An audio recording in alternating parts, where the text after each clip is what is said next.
Emmanuel Acho here, a huge fan of the Renegades Born in the USA podcast. I just love how they talk about concepts like fatherhood, being a man, and race. And because I'm so entrenched in these conversations about race, these uncomfortable conversations about race, I had to ask President Obama, what is the cure for racism in your mind so we aren't still having these conversations in 30 to 40 years from now? And to my surprise, really, it happened. He actually responded to my question. This is a question from Emmanuel. I loved hearing you both talk about your experiences growing up and how you dealt with racism. In your opinion, what is the cure for racism and how do we achieve it so we aren't having these conversations in 30 or 40 more years? Well, look, Emmanuel, I know that you've given a lot of thought and written about these issues of race. I don't think any of us have a silver bullet to deal with racism. A lot of it is hardwired, this notion of humans being afraid of those who are not like us and shifting our attitudes about tribe and outsiders and in ways that we haven't outgrown yet.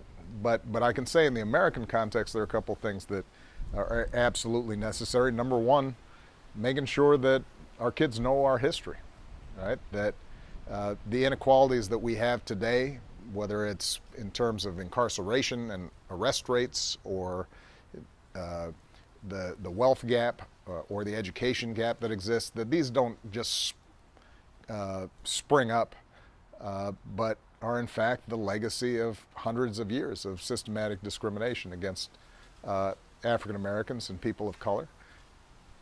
The second thing is to make sure that all of us try to reach out, and Bruce and I talk about this a lot in the podcast, being able to reach out to people who aren't like us and doing so with an open mind and an open heart, and knowing that you have to learn about folks who are not like you, and that sometimes that may make you uncomfortable. But if you're only with people who agree with you, laugh at the same things you do, care about the same stuff you do, listen to the same music, then we're not going to learn from each other, and things aren't going to get better.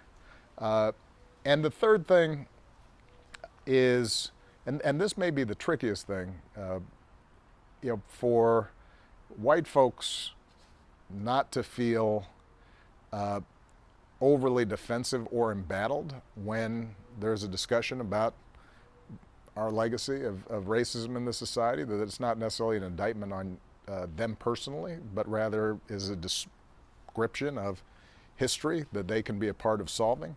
And on the part of black folks or people of color, understanding that just because somebody may not be as knowledgeable or appreciate everything that you're going through or know the history of discrimination in this country, that doesn't make them a bad person.